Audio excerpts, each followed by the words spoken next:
No episódio dessa semana nós vimos Jason Todd e Dick Grayson se cumprimentando com o famoso soquinho. Tem como não amar essa série, cara? Não dá, né?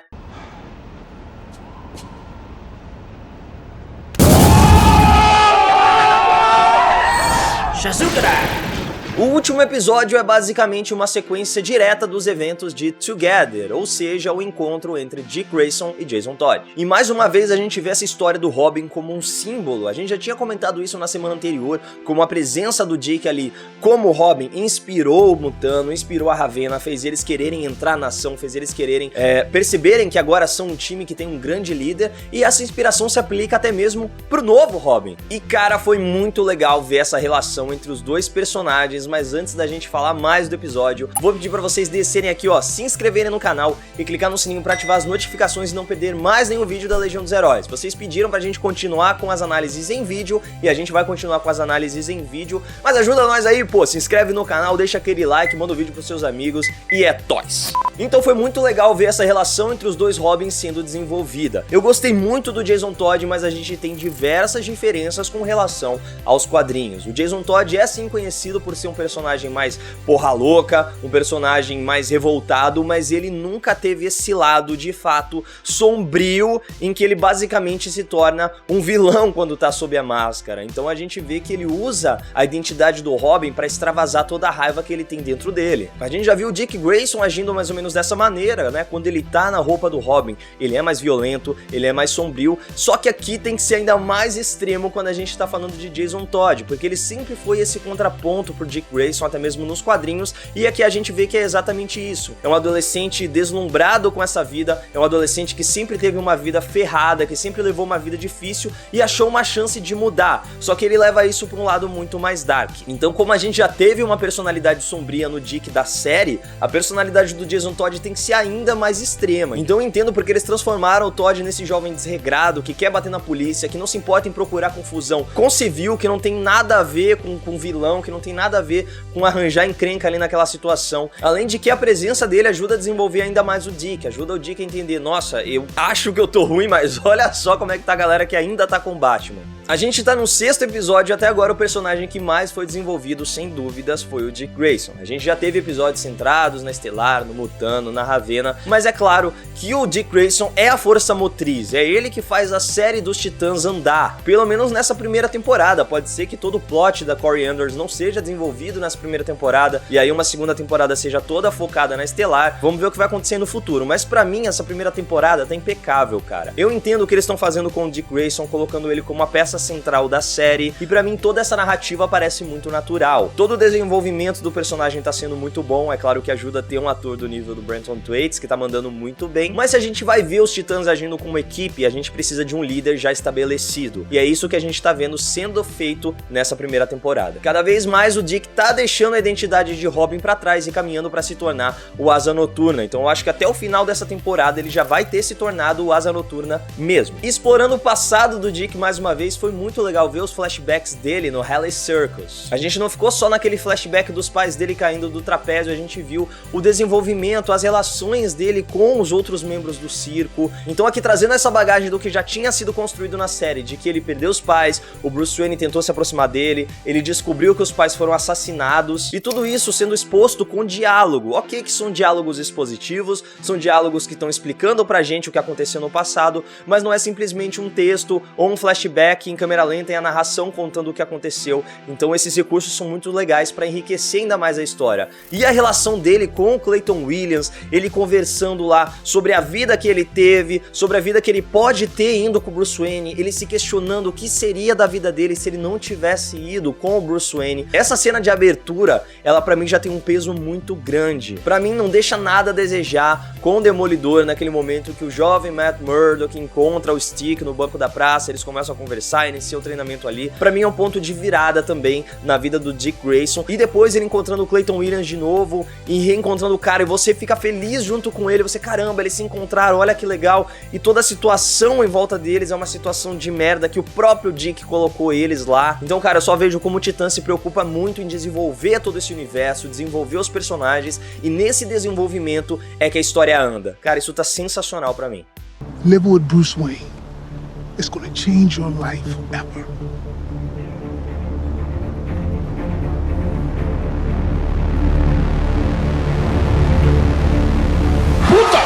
Mas é impossível ver o Lester Speight e não lembrar dele como Calvin em Eu, a Patroa e as Crianças. Foi muito bom ver ele de novo e dessa vez em uma atuação bem dramática, né?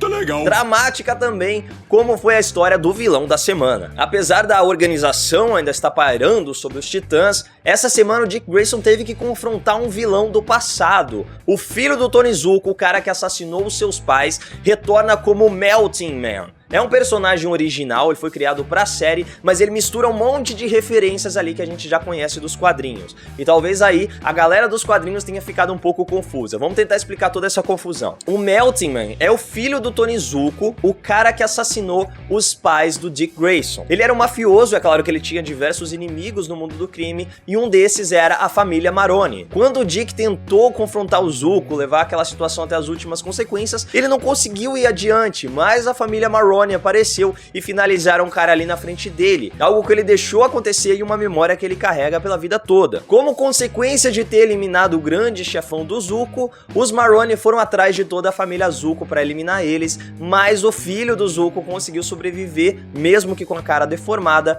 e se tornou o Melting Man. Nos quadrinhos, o Saul Maroni é o responsável por deformar o rosto do Harvey Dent, que depois se tornaria o Duas Caras. O pai do Jason Todd nos quadrinhos trabalhava pro Duas Caras e foi morto por ele. Então o Melting Man é um personagem que mistura muitas características do Duas Caras, do Saul Maroni, do Tony Zuko e tá aí diretamente relacionado com a história do Dick Grayson, sendo que originalmente ele poderia estar mais linkado com a história do Jason Todd. Então foi toda uma salada ali que eles fizeram pra de novo trazer a história do Dick Grayson à tona, talvez pra dar um fechamento pra esse arco do passado, né, de que fechou completamente, ele não tem mais nenhuma ligação com o passado e agora ele pode seguir adiante. Mas eu acho que caberia ali sim um Duas Caras. Seria um movimento arriscado, seria algo que poderia surpreender os fãs, mas funcionaria muito bem nessa situação. É claro que ele tem muito mais ligação com o Jason Todd, não tá tão ligado assim com o Dick Grayson, mas seria algo legal de se ver ali, o Duas Caras sendo apresentado em Titãs. Eu entendo o medo que eles têm, eu entendo quando a gente compara com outras séries, como por exemplo o Arrow, em que é outro personagem, é outro herói ali, ou Gotham, onde o Batman não tá estabelecido, mas aqui a gente já teve todo esse background sendo construído, a gente sabe que o Batman existe, ele já tá no seu segundo Robin, o Jason Todd existe, eles já mencionaram Harvey Dent na série, e com isso a gente poderia sim ter o Duas Caras sendo apresentado como vilão dessa semana, que ia ser algo sensacional. Então transformar o filho do Tony Zuko no Melting Man, criar um personagem original, não ficou ruim, funcionou, foi muito legal, foi muito bacana, ele é um personagem assustador, ele é um personagem que a gente fica com medo do que ele vai fazer em cena, mas se fosse o Duas Caras teria sido épico. Tá legal. Como foram épicas as pancadarias do Jason Todd. A cada semana as coreografias vão ficando ainda melhores. Essa série tá cada vez melhor. Foi exagerado? Foi bem mais violento do que o Jason Todd de fato seria. Talvez como Robin. Como Capuz Vermelho, você até espera esse tipo de comportamento do Jason Todd, mas como Robin ele é bem mais contido. Mas foi muito bonito de se ver o Robin detonando os policiais, quebrando a perna da galera, e você já começa, tá estranho isso aí, meu irmão. Quando ele quebra as costas do maluco, você fica...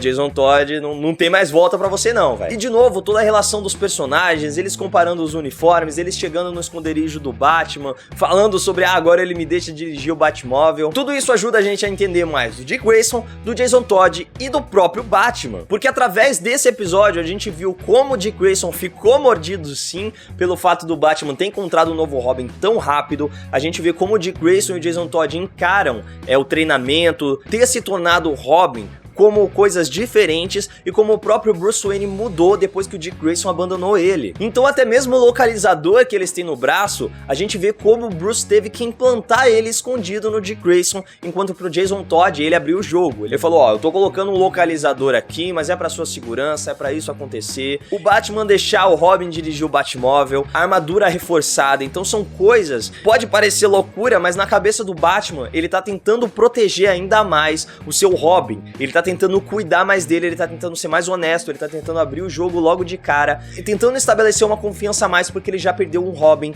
e ele não quer perder outro, mas vai perder.